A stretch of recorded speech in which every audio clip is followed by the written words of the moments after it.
My favorite part of the process was just how hands-on the entire ROA team was.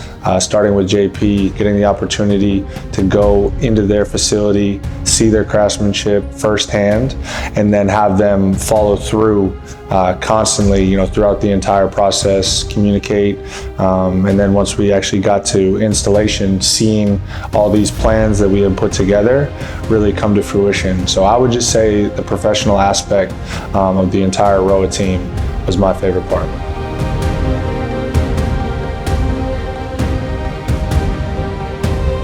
I think ROA surpassed all expectations that I could have had. I'd heard nothing but great things going in to working with them, and obviously had seen some examples of their finished product. But I come to find out that the product is just a part of what they do, and the team behind the brands and just the professionalism in which they approach their day-to-day and the craftsmanship of their work was incredibly impressive.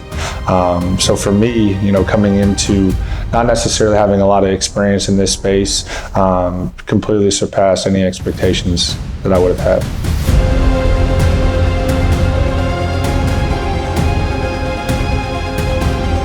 If I could use 3 words to describe ROA, I would say professional, diligent, and just quality. I think the quality of their work, the quality of the people that they have on their team, and just how diligent they approach the entire process, the installation, everything was so detailed. And as somebody who was letting them into my home, I never questioned once, if they were working hard or if they were doing the right things. Just with the entire team was just incredibly professional in their approach as well. So I would say professional, diligent, and quality.